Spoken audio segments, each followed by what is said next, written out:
Hey everybody, thanks for joining us tonight. We are joined by Ben Scott of Catch Pro Wrestling. How you doing, boys? Good. I'm very well. How are you? Let's before we talk wrestling, let's just get this out of the way right now. I thought you was wearing a Nirvana t-shirt. It's a Rihanna t-shirt, so let's just get that out of the way now. I feel stand up and show everybody. There we go. What a thing of beauty that is. I can't help but think it's cool, and I hate it. Oh, it is. It is. SSOS. Oh my god, honestly. Oh my god. I had to get it out of the way. I'm just one promoting fella. Oh, don't. Stop the podcast there. Thanks for joining us, guys. It's been a hoot. I mean, how you been, boys? Obviously, before we chat wrestling, we're in the middle of a pandemic. How's life treating you? Yeah, it's strange, isn't it? I'm just kind of bored now. Yeah, I think that's been the general answer from everyone we've spoken to is, hey, how is life going? And it's been pretty shit, to be honest. Yeah, a bit boring. Been decorating my parents' living room. That's kept me busy for the last few weeks. Yeah. Well, I mean, when you're free, dude, my 2 bedrooms need painting, so you're more than welcome to. Well, it's not good. You're more than welcome to come and do this, because that's my next job when I've got some more annual leave, and I'm not looking forward to it. But yeah, it is. I think a lot of people are getting fed up now, and. We spoke to a few indie guys from the US, and the shows are still going on there, but over here we've had nothing, have we? I mean, it was February, March time. I mean, before we get into that, I mean, obviously Catch Pro. Tell us the origins, how this came about. I'll let you carry that one, Scott. Right, fair dues. So I used to work at a pub in Manchester called the Retro Bar. And Ben came walking in. We ended up chatting because we were wearing wrestling t-shirts. We've known each other for it's got to be a decade at this point, hasn't it? And it's I'd say 2008, based on where I work. Yeah. It's about that, like full-on Randy Orton headlock. We were discussing it recently, bumping into each other at the 9X Arena, the Manchester Evening News, and I'm counting how long Randy Orton's got someone in a headlock because I'm smashed, and having a laugh and a joke and just having drinks and just discussing promoting and other such. And then basically, what was it? November 2019 it would have been, wouldn't it? I just said, right, are you allowed to swear? Yeah. Well, all you want, man. Sweet. I was just like, right, fuck it, it's time. We just gotta get it done. Let's just announce it and then we'll sort of work it out afterwards. So that's kind of how it happened, really, wasn't it? Yeah, and the timing worked out quite well because I used to work for IPW, and they kind of trying to remember now. They got new ownership in I think June of 2019. Mm-hmm. So then I was kind of out the door. Now we're just floating around doing nothing. So. I've got Scott came along and I've told Jamie this before. I've got on subject of IPW, I did a 1 day's work there before in about 2014, 2015, and made a complete tit of myself. Alex Shane had asked if we'd go down and do some video work and record the show. It was one of the big shows, and they're like, we need a camera crew, and I'd never done camera work before in my life. So I was going down, I was working hard cam, I went to ringside to do it. And apparently the footage was so bad that show never got released. So I completely butchered the footage for that show. And I got paid, I went home and got some KFC. It was great for me. But nice. I remember the promoter saying to one of my friends, he was like, we can't use that. It was absolutely shocking. I never worked there again. So well, if it makes you feel any better, that's not the only time a show's not gone out for that reason. Oh, well, that's good, because in my head I was just thinking, well, that's the only show that won't ever get released. Yeah, that's good to know, mate, because it was Martin Stone's big return. He won the title, and I was like, I've just fucking ruined his return to British Bank. But aside from that, I mean, how was it working for IPW? Because they were a great promotion and still are in many ways. So I started there in I think it would have been late 2017. And yeah, they're based down in Kent, I think. Yeah. So I was never really there at the shows. I just did a lot of the video editing, YouTube stuff. But to work, they're really nice people. Billy Wood, really nice. So did that help at all with the inspiration for working with Catch Pro then? Is it something you've always wanted to do since then? Yeah, it opened the door as far as knowing people and knowing a little bit of what to do. Yeah. I stress a little bit. There's a lot that goes into it, isn't there? I imagine with promoting, there's a lot of things that people don't realise you have to do behind the scenes. Yeah, I mean, we set off with it, and nearly every day it was like, oh, we never thought of this. We got to do this. Yeah, that's it. Yeah, sorry, mate, go on. Yeah, I mean, it was kind of, but it also sort of worked in the opposite way, because my background was promoting bands and doing live shows that way. So that was like, I was just a wrestling fan who was like, because I'd been in bands and had toured and had done stuff and was putting shows on at different venues. And to me, it was just, the concept was just, instead of doing 4 bands, you're booking 20 wrestlers. Yeah. So it's kind of different in a weird way, because like I've said before, when we're bringing in, when we brought in like male and female security guards and stuff like that comes from me booking stuff. So there's stuff that I think we were aware of. Yeah. That was different to what has been done.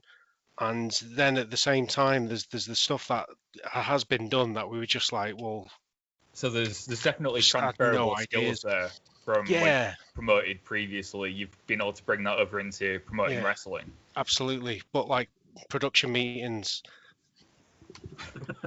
nobody told me there's a production meeting. Like I didn't know, like So it was just the sort of dichotomy, and it's all a learning experience, and everyone was like super cool for the most part, and like people understood that it was just.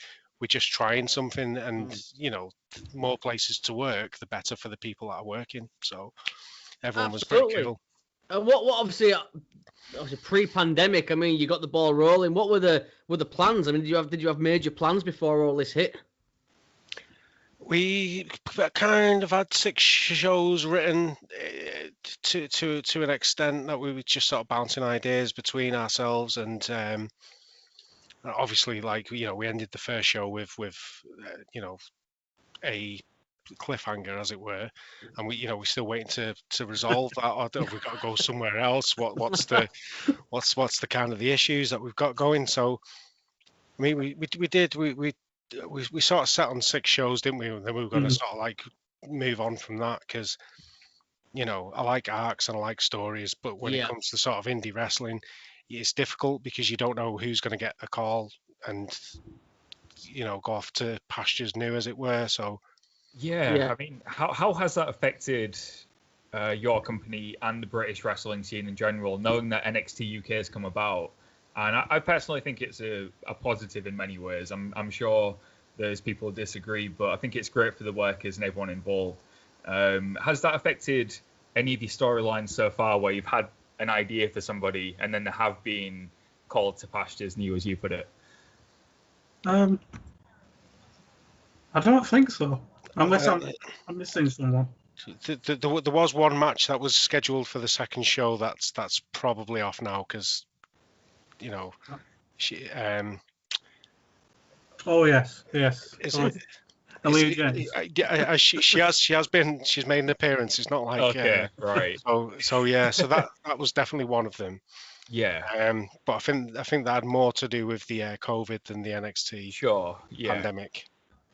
I think NXT is a positive though, definitely for the workers. Yeah. Especially like you say, in the pandemic, it's really hard to judge someone for getting a contract and guaranteed money. Wanting a stable payday. I think that's what it is for people, isn't it? Yeah, I mean, obviously, and we don't even know when it's going to return. I mean, have you got plans wrote out for what's coming? I mean, fingers crossed we'll get some shows this year.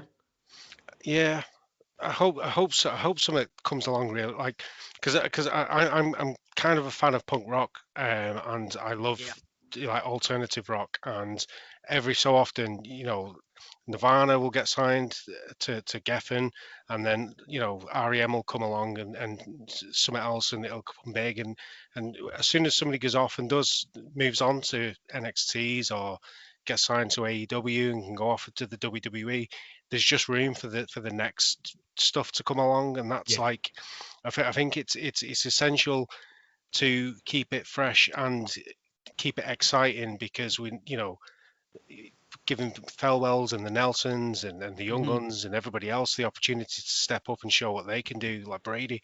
So it's great. It's not my cup of tea. NXT UK is not my kind of cup of tea, but it's great for the people that wants to, because it's a business, isn't it? And they're trying to make a living. Sorry, I forgot what the question was now. I'm just saying, if there's, have you got plans, because potentially we may get wrestling back. I'm hoping we will this year. I mean, do you have plans already wrote out? Things in mind? We've not sat down and had a production meeting, have we? We've got ideas that I throw forward and you throw forward, and we sort of share on the little what's that? I'm old again. I forget what it's called. The Microsoft Internet. Excel. Microsoft Internet. The mobile phone Drive. Oh, So we've got the little thing where we share the ideas there. I'm a pen and a piece of paper guy. The I've got like Internet Drive. Yeah. That's that one. The shared. You are me, right? Callum will tell you, you are me. I'm the same. When we do research, I have a pad and a piece of paper. I don't like technology. You and me are the same, dude. Dude, I love it. Jamie got a new phone the other day, and I asked him what he was going to do with his old one. It's a Galaxy S9. And he was like, oh, I was just going to put it in the black bin. And I was like, what do you mean? And he was like, well, don't need it. And I was like, it's still a phone, Jamie.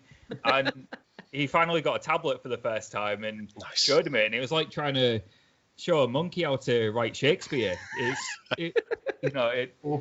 But yeah, I mean, it's good that there's two technophobes on the show. At least Jamie's not alone. There we go. Oh, no. Actually, can you just hold that up again for me, please? I'm going to screenshot that and send it to Clementine. There we go. Amazing. That is so weird. Oh my god, that was a fun chat with us two. But I just brought it up randomly because I saw a tweet by Clementine that she was having nightmares still about that monkey, and then obviously Charles brought it out, and there we go. Well, this one just turned up at the door. Crowley's named it Vladimir. So. Oh, well, we did ask him, didn't we, Callum, if it had a name? Yeah. No, his doesn't, I don't think. Yeah. Well, it's just the evil monkey from You Are Cordially Invited. That's all it's got. I mean, speaking of that, what did you guys think of that? Obviously, it gave us a bit of British wrestling back in a sense. I mean, what did you think of that? I'm guessing you both know Charles, and I mean, it shows you how deep British wrestling is as far as characters. I mean, you had about 10 or 12 people all on there who were all completely different, and they've all got their own character. They all stand out from each other. It was. I was honestly feeling a bit down about wrestling towards the end of last year.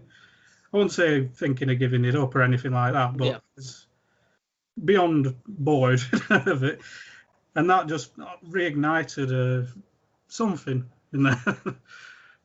Yeah, no, it did for me. Kind of like we said when we spoke to them, I said it was like, obviously I work at the hospital, so coming home, you want to lose yourself sometimes. And just that 24 minutes just took me out of everything, and it was so entertaining. It was great to see. I mean, I'm hoping we might get to see you guys work with Charles down the road. Is that something we can see? Oh, yeah. Definitely want more Charles. Very well involved with whether we want to or not. He's taking over. He's told us. So. Well, you need to book. I need you to book. We said this on the show with them. We want Charles versus Clementine in the Monkey on the Pole match. This is what we need to see. I'm enjoying these matches that the taking the bins out match that Luke and Amber suggested with Cara Noir and all the other barefoot wrestlers. We've brilliant. got to set the bins out for the gravel. So Love yes, it. we'll need a list of these. 'Cause I keep saying to Ben, like, we're gonna have the ultimate clusterfuck. I don't know what the match is yet, but that's what we'll build there eventually, and one day it's just going to be like, and this is it, the ultimate clusterfuck. So keep throwing the ideas at us because we're making it up as we We'll go. nick them all. And Yeah. One of the names you mentioned earlier, just wanted to speak about him, Joe Nelson. I know he's had a prominent role in Catch Pro. First time we got to see him wrestle, I think he was only maybe nearly 17. And I didn't know how old he was at the time. And I thought this guy must have been, on the scene for a while because he's so fucking good. Joe Nelson might have the brightest future in British wrestling, if you ask me. What are your thoughts on Joe Nelson, and like did you want to bring him in for that reason as well, because he's got such a bright future? Well, personally, I think you can build a company around him. Yeah. You can look at him. He's amazing in the ring. He's only going to get better. People love him. So yeah, you can't really go wrong with Joe, I don't think. No, he's very, very good for his age. He moves and wrestles like somebody who's been in business twice as long. He just really gets it for someone so young. I know he won the Heritage Tournament with Catch Pro, and he beat some really good names in that tournament too. What was the idea behind that? Is that to like make him, like you said, build a company around him, make him one of the top names in Catch Pro? Definitely one. Because I'm as you say, he's just enamored with the skills that the guy has got at that age. Yeah, and it's scary. Like, but because there's a lot of them. Joe Nelson does stand out because he the opportunities that he's had. But you look at like the Big Guns Joe, you look at Tommy Felwells, you look at all of them, just like fantastic. And it was the idea was it was the Heritage Tournament, and we left out the Heritage wrestlers, we left them out, and they were going to be pissed off. And he's got to rise and sort of challenge them and sort of work against them, and I was just really hoping that he'd be able to learn from like the Fleisches and pick up some more stuff. But yeah, it's just like the guy. He does have such an outstanding future. When you see him, like the matches. Are we allowed to talk about the match? Yeah, of course. The headliner for the second show, that was like the one that he didn't have. At this point, you might as well. So you fire away. Are you spoiling things? Well, I don't know. Another kind of, yeah, because it's the way the world's kind of going now. Like mystery matches aren't really gonna. I don't think there's a place for them currently anyway. So it's like we're gonna have to. But basically, like another company promoted the same match, didn't they? Like the month before, so we were like, right, well, let's not tell anyone. We'll just pretend like us too. So yeah, technically it was, but which is good. I like the mask as well, because it makes him look. It hides the youthful look to him. Whereas I'm more of a fan of the underdog, and I kind of prefer Sans mask because like Joe Nelson is to me. It's Joe Nelson is somebody you can relate to and get behind, whereas a kid like us is not supernatural is not the word I'm looking for, but it's a bit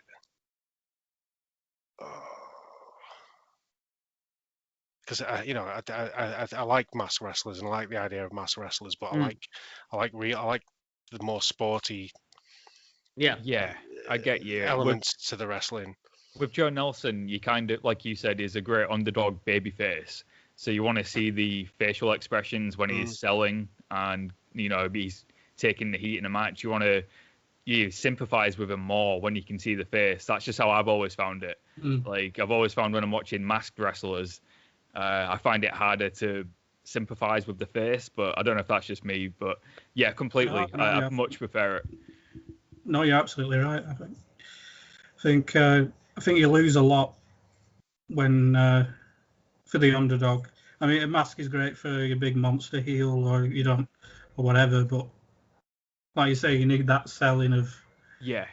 What do we know? Rey Mysterio, one of the greatest underdogs of all time. Rey Mysterio, one of the greatest wrestlers of all time, former world champion, best babyface ever, maybe. Who knows? After Alex Wright, yeah. Yeah, Alex Wright, yeah. Go on, do the dance. You've got to do the dance now. It's you've got to pay double for that. But Love it. I do. I know. I do. One day. I mean, one day. To get a bit, I don't know if this is controversial, but obviously the Heritage Tournament. I mean, NXT UK then did their own. I mean, what was your thoughts on that? Hey, listen, if you're gonna steal from the best. Yeah. That's what I That's say. the attitude, man. That's the attitude. That wasn't my fault. My fault they're unbroadcastable. I mean, fire away.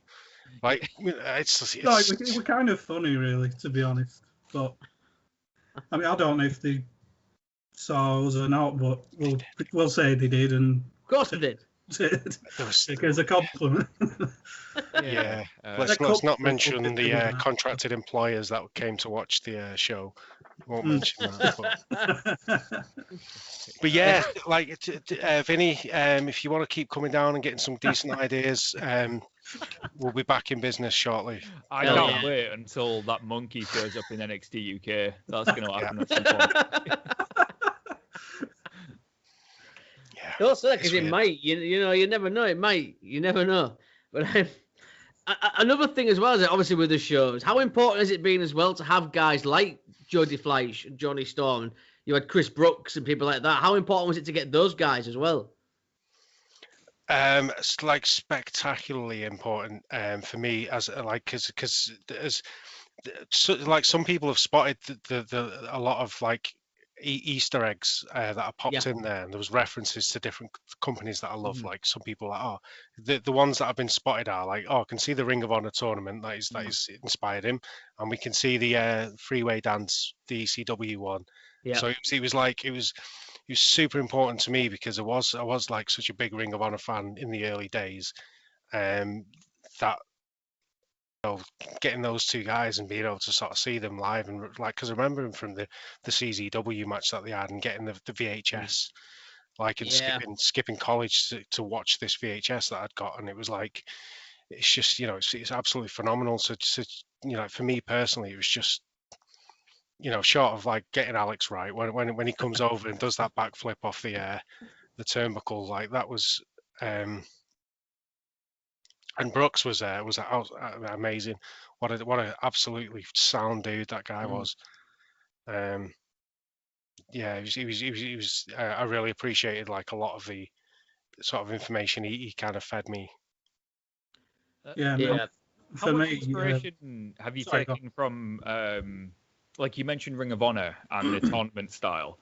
How much inspiration have you taken from, say, like the early years of Ring of Honor or the American Indies? Because personally, I know if I was to ever promote something, it would just be me fantasy booking the American Indies. Like that's all I'd be doing. What did you take inspiration from? In terms of the actual, because again, it comes from the punk rock fandom. It's like this is my CBGBs, like in this sort of like, because when I was in a band, no fucker wanted to book us. Like nobody wanted to book us, so we'd like contact the pubs and say like, can we just set up our fucking gear in your front room and play? And like for like all the old bastards, most of the pubs are shut down now. The Black Horse, like I walk past it every day, and I'm like, that I got rained on. That was the place where I got rained on. So it's just I in indie wrestling, it's pretty much the same as well. It's just like it's the people that still want to do it because it's a passion that they want to turn into like a business, and they want to get the money, and the fucking passion is still there. And it's like my wrestling isn't the same as Ben's wrestling. It's not the same as your wrestling. Like it's what I like and what I take from wrestling isn't the same, and you know, it's the melting pot of all the different like inspiration and what I really love. Like I got a bit bored of sort of British wrestling for a bit because there was a long period where everyone was just WWE fans and they wrestled like WWE. I don't like WWE. It's not my cup of tea.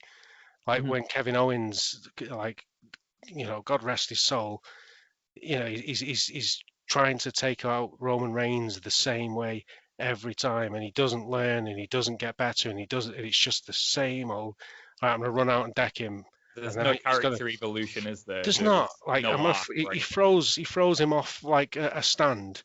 So it's like he comes back the next day and he's like, I know what, I'm gonna fucking try and take him up to that stand again. And what happens? He gets thrown off. Only this Crazy, time it takes like 9 seconds to recover this time instead of 3 weeks, because like WWE magic. So it's like, you know. And then I'm rewatching the Shingo Tanahashi match, like, and I'm watching Shingo selling his leg, and then he sees Tanahashi turn around and he's like, shit, he's just spotted me, my leg's hurt, I'm going to boot him in the face with it and pretend it's not hurt. And it's just a different, like, there's more sport than entertainment, which is kind of, you know, what I like about it. You're absolutely right. The best characters in wrestling are the ones where even if they've got flaws, they're over the years you can see where they've learnt certain things, they've changed a character, evolved in some way.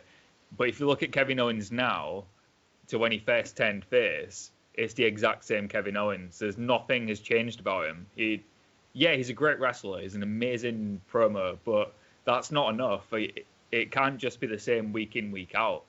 You're absolutely right with that. I mean, that's kind of my take. But because like streaming's, it's so popular and stuff now, and people are picking up and they're seeing, like, you know, they're watching Sawama matches and they're watching, like, you know, All Japan, and we can find stuff all over the place. And again, the melting pot's happening. You're getting people like Joe Nelson, who you can see taking bits from different sort of, and they're becoming the modern equivalent of the Eddie Guerreros and the Dean Malenkos, and, you know, the seasoned, traveled wrestlers.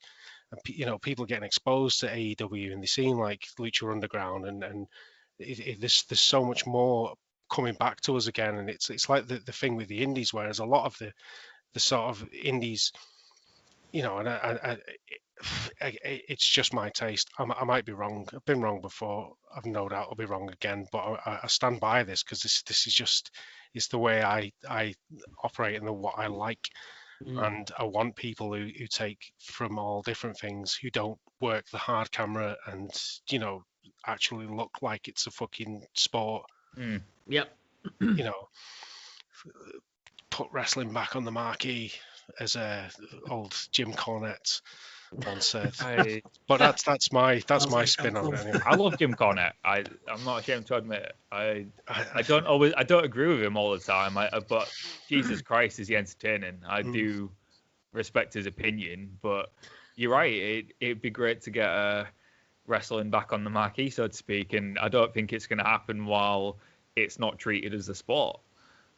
There's the cordially invited stuff as well. You can see, like, the fact that there was characters as well as, like, because there was the period where sort of Brit wrestling was very much in the same vein as the American super indies, where it was like tough wrestling guy versus tough wrestling guy. And there was, like, you know, Brooks and Lycos came, you know, they kind of had there was a character, and that's kind of why people could relate to them when they were going massive, and they were selling all the t-shirts, and it was great. And, you know, I'm always because I don't want to insult anybody, because that kind of wrestling was perfect for the time. Yeah. You know, the super indie stuff, but now there's people are picking up, and there's more of a lean to character wrestlers is sort of coming back, but they've still got the skill set and the talent of the sort of super indie style. I think that's kind of the way I see it. So you know, it's going to take a while to sort of get back up to prominence, but it's, you know, it definitely will get there. Oh yeah. Now, obviously, before we start to wrap up as well, maybe this is a long shot, but I mean, do you hope to have shows this year? Well, I do hope so. I really do hope so. Just because, like, we need stuff. We need stuff to happen. Yeah. It's just like, it's such a daft, just insane, crazy, like, what, 12 months nearly now since It'll be 12 months next month. Yeah. it's like my first gig has been cancelled. Well, my first 2021 gig has been cancelled this year. So like I'm not going to see a band on Saturday, and I just want to get into a pub. Yeah, this is exactly the same, mate. I miss going for a pint. I'm exactly the same. I used to be in a band like yourself. I play guitar. I miss going to gigs and seeing bands. I just miss going for a pint. I miss wrestling. Me and Callum said for so long now, and talking to you two as well has really made me realise how much I miss wrestling as well. Getting to the British shows and all that, and it's something that we're all desperate for. Yeah. And fingers crossed we'll get it back, man, this year. And when Catch Pro Wrestling are up and running, me and Callum will certainly be there. We'll be front row. Yeah, I hope so. Absolutely. Hope so. It'd be great to see you. We will definitely be there. We'll do it in person next time we interview. We'll talk to you in person. Well, when we're all stressed out. Yeah. We do it after the show when we've calmed down. After the show, yeah. Or we could just follow you around and just bug you all day, Yeah, Nice. we'll do that. That'll end well. We'll do that. Yeah. Well, bring a camera. We'd just never be able to use the footage, will we? I'll never live that down. But before we let you go, though, boys, do you want to let everyone know where they can find you on social media? Is there any merchandise website? Well, you can follow me at @BenRogerson_. That's on Twitter and Instagram. Catch Pros at CatchPW on Twitter, at CatchProRes on Instagram. If you go to catchprowrestling.co.uk, you can merch is linked all there. And you can write to me at PO Box Quizmaster Flash. No, Quizmaster Flash on most platforms. I don't use it that often, but occasionally I've got a couple of gems. Brilliant. But no, boys, we definitely want to get you back on. Yeah. And like you said, hopefully, fingers crossed, we'll get to meet you in person at a show this year. I'm very confident. But for now, Ben, Scott, Catch Pro Wrestling, thank you very much for coming on, boys. Thank you. Very nice to meet you guys. Thank you very much for having